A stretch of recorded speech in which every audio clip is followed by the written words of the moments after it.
राजस्थान के धूल भरे मैदानों में बसा रामपुर गांव, जहां रेतीली हवाएं हर मौसम में सूखे की कहानियां सुनाती थीं।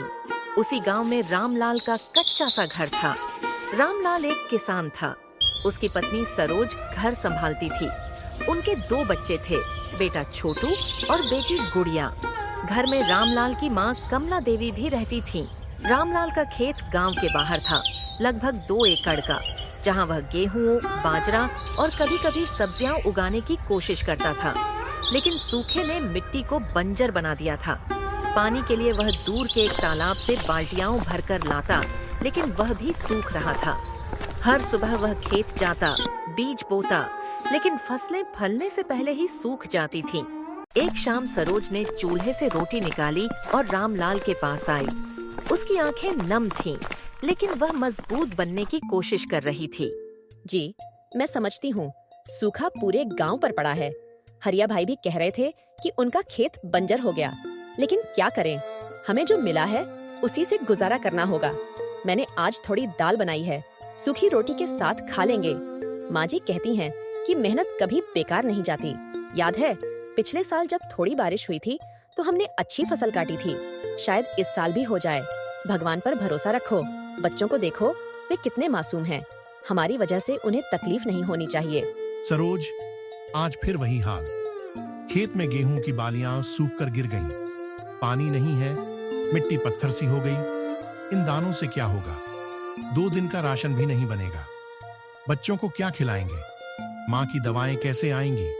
मैं हर रोज मेहनत करता हूँ, सुबह 4 बजे उठता हूँ, लेकिन किस्मत साथ नहीं दे रही। लगता है भगवान ने हमें भुला दिया है।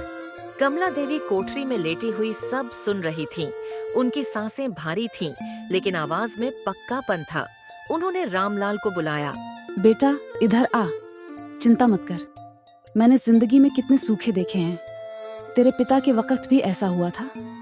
1 साल फसल नहीं हुई तो हमने पड़ोसियों से उधार लिया, लेकिन हार नहीं मानी। भगवान की लीला है यह सब। कल सुबह जल्दी खेत जा। शायद रात में बादल छाएं और बारिश हो जाए। मैं तो कहती हूँ, तू मंदिर जाकर पूजा कर, दिल को सुकून मिलेगा। और हाँ, बच्चों को अपनी चिंता मत बताना। वे छोटे हैं, उनकी मुस्कुराहट ही हमारी ताकत है। हाँ माँ, आपकी हर बात ठीक है, लेकिन कभी-कभी दिल इतना उदास हो जाता है कि लगता है सब कुछ खत्म हो गया। मैं मेहनत करता हूँ, लेकिन फल नहीं मिलता। पड़ोसी किसान शहर जा रहे हैं मजदूरी करने, लेकिन मैं खानदान को कैसे छोड़ूं? आप बीमार हैं, बच्चे छोटे हैं। ठीक है, कल सुबह खेत जाऊंगा। उस रात पूरे खानदान ने सूखी रोटी और नमक से काम चलाया। गुड़िया ने छोटू से कहा, भैया, आज फिर वही खाना। स्कूल में दोस्त लड्डू लाते हैं, हमें कब मिलेगा? चुप कर गुड़िया, पापा मेहनत कर रहे हैं। एक दिन हम भी अमीर होंगे। लेकिन उनकी आंखों में भूख और उदासी साफ दिखाई दे रही थी। रामलाल रात भर जागता रहा, छत को घूरता, सोचता कि कल क्या होगा। अगले दिन रामलाल सुबह 4 बजे उठा। बाहर अंधेरा था, तारे टिमटिमा रहे थे। उसने लालटेन जलाकर खेत की ओर रुख किया। अगर आज भी फसल नहीं हुई तो क्या होगा? घर कैसे चलेगा? सरोज कितनी मजबूत है, लेकिन वह भी टूट रही है। खेत पहुंचकर उसने देखा कि कई और किसान पहले से वहां मौजूद थे। सबके चेहरे उदास, हाथों में कुदाल। तभी उसका पुराना दोस्त हरिया आया। रामलाल भाई, सुबह सुबह आ गए? कितनी भी मेहनत कर लो, इस सूखे में फसल कहाँ से आएगी? मैंने तो अपना खेत छोड़ दिया। लगता है हमें कोई और काम ढूंढना चाहिए। गांव में रहकर क्या होगा? शहर जाओ, वहां मजदूरी मिलेगी, ट्रक ड्राइविंग या फैक्ट्री में काम।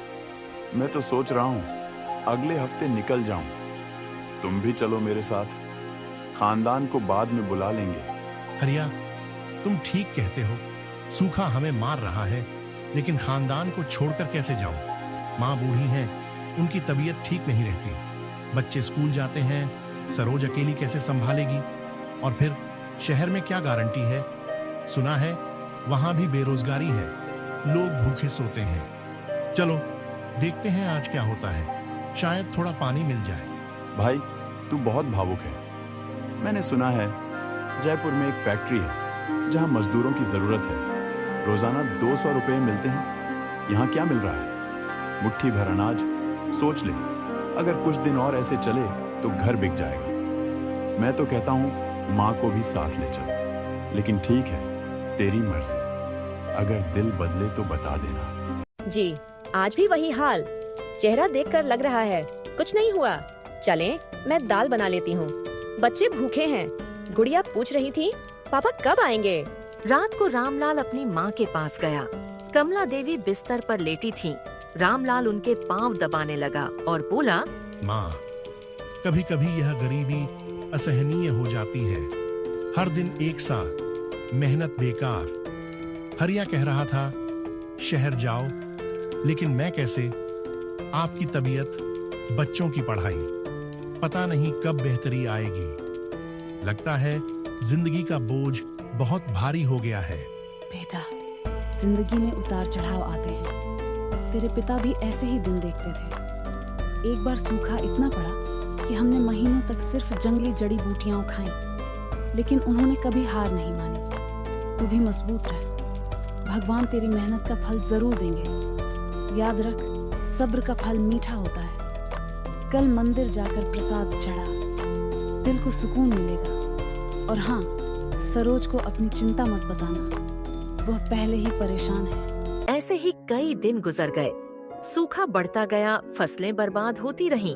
रामलाल की आमदनी इतनी कम हो गई कि घर का राशन भी मुश्किल से आता। जी, माँ जी की तबीयत ठीक नहीं लग रही। वे कमजोर हो गई हैं, खाना नहीं खा रही हैं, सांस फूल रही है। डॉक्टर को दिखाना पड़ेगा। मैंने देखा वे रात में कराह रही थीं। सरोज, पैसे कहाँ से लाऊं? खेत से कुछ नहीं मिल रहा। डॉक्टर की फीस 200 रुपये है, दवाएं अलग। मैंने पड़ोस की लक्ष्मी दीदी से 300 रुपये उधार लिए हैं। वे अच्छी हैं, कह रही थीं जब मिले लौटा देना। चलें, माँ जी को ले जाते हैं। देर मत करो, कहीं कुछ हो गया तो। डॉक्टर ने जांच की और कहा, बुढ़िया की उम्र हो गई है, कमजोरी है, खून की कमी। दवाएं देता हूँ, लेकिन आराम की जरूरत है। अच्छा खाना खिलाओ, दूध, फल और हाँ, तनाव मत दो। रामलाल ने दवाएं ली और घर लौटे। माँ से कहा, माँ, दवाएं समय पर लो। आप हमारे लिए सब कुछ हो। आपके बिना घर सूना है। बेटा, मेरे लिए इतना परेशान मत हो। मेरा समय आ गया है। मैंने जिंदगी जी ली। तू खानदान संभाल। नहीं माँ, आप ठीक हो जाओगी। हम सब मिलकर ख्याल रखेंगे। सरोज दूध लाएगी, बच्चे मदद करेंगे। रात को कमला देवी सो गई। घर में सन्नाटा था, सिर्फ झिंगुरों की आवाजें। सुबह सरोज ने गुड़िया से कहा, बेटी, दादी को जगा लाओ, नाश्ता तैयार है। मैंने रोटी बनाई है, थोड़ी दाल है। गुड़िया कमरे में गई, दादी के पास बैठी, लेकिन कमला देवी न जागी। गुड़िया ने जोर जोर से पुकारा, दादी, दादी, क्यों नहीं उठ रही? पापा, आओ देखो। सरोज दौड़ कर आई और माँ जी को छुआ। उनका शरीर ठंडा था, सांस रुकने लगी। वह चीख पड़ी, जी माँ जी, माँ जी चली गई। रामलाल भाग कर आया, माँ को हिलाया, लेकिन कोई जवाब न मिला। पूरा खानदान रो पड़ा। माँ के जाने के बाद हालात और बिगड़ गए। सूखा जारी था, फसल नहीं हो रही थी। रामलाल ने सोचा कि खेती छोड़कर कोई और काम करना चाहिए। वह गांव में काम ढूंढने निकला, दुकानों पर मजदूरी के लिए, लेकिन कहीं नौकरी न मिली। बाजार में एक दुकानदार ने कहा, रामलाल, काम तो है लेकिन पैसे कम। दिन भर मजदूरी, 50 रुपए मिलेंगे, लेकिन तेरे जैसे कई हैं। रामलाल निराश लौटा। रास्ते में हरिया मिला, जो अब एक छोटी दुकान पर काम करता था। हरिया बोला, रामलाल, क्या हुआ? चेहरा उदास है। मैंने खेती छोड़ दी, अब दुकान पर काम करता हूँ, राशन बेचता हूँ। महीने के 2000 मिलते हैं। तुम भी कुछ करो। माँ के जाने से दुख हुआ, लेकिन जिंदगी चलानी है। शहर की बात सोचो।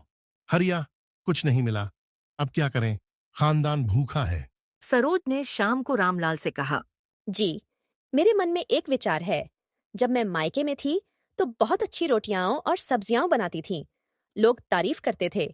गांव में कोई अच्छी रोटी की दुकान नहीं है। अगर आप कहें तो मैं घर से रोटियां बनाऊंगी और आप बेचेंगे। बाजार में ठेला लगा लो। शुरू में मुश्किल होगी, लेकिन चल जाएगा। मैंने लक्ष्मी दीदी से सुना, उनका भाई ऐसा ही करता है। ठीक है, लेकिन पैसे कहाँ से? आटा, तेल, सब्जियां खरीदने को ठेला भी चाहिए। सरोज ने अपना मंगलसूत्र निकाला। यह माँ जी ने दिया था, इसे बेचकर सामान लाओ। दिल दुखता है, लेकिन खानदान के लिए जरूरी है। माँ जी जहाँ हैं, वे खुश होंगी। रामलाल अनिच्छा से राजी हुआ, आंसू बहाते हुए। उन्होंने मंगलसूत्र बेचकर 5,000 रुपये लाए। आटा, सब्जियां, तेल, मसाले और एक पुराना ठेला खरीदा। सरोज ने रोटियां बनाई, गोल, नरम, स्वादिष्ट। रामलाल ने ठेला बाजार में लगाया और आवाज लगाई, गरम गरम रोटियां ले लो, ताजी सब्जी के साथ, दही और अचार मुफ्त, घर जैसा स्वाद, कम दाम। शुरू में ग्राहक कम आए, 1-2 किसान रुक गए, लेकिन ज्यादा नहीं। शाम को रामलाल 100 रुपए लेकर लौटा। सरोज से बोला, सरोज, आज बस इतना बिका। लोग कह रहे थे अच्छा है, लेकिन पैसे नहीं है। सब्र करो जी, पहला दिन ऐसे ही होते हैं। कल और मेहनत करेंगे। मैं रोटियां और स्वादिष्ट बनाऊंगी। अगले दिनों में चुनौतियां आईं। एक दिन ठेले का पहिया टूट गया। रामलाल ने खुद ठीक किया, लेकिन वक्त लगा। ग्राहक कम आने पर वह रात भर जागता, सोचता। क्या यह सही फैसला था? जी, एक दिन सब ठीक हो जाएगा। देखना, लोग आएंगे। मैंने मसालों में नया स्वाद डाला है। लेकिन आमदनी कम थी। गांव में अफवाह फैल गई कि रामलाल अब किसान नहीं, रोटी वाला है। कुछ हंसते, लेकिन रामलाल हिम्मत नहीं हारता।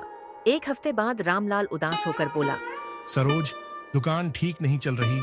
आज बस 50 रुपए आए। सूखा है, लोग पैसे कहाँ से लाएं? सब्र रखो, माँ जी कहती थीं, मेहनत का फल मिलता है। कल मैं तुम्हारे साथ बाजार जाऊंगी, ग्राहकों से बात करूंगी। लेकिन रामलाल को माँ की याद सताती। एक रात वह कमरा खोलकर अंदर गया।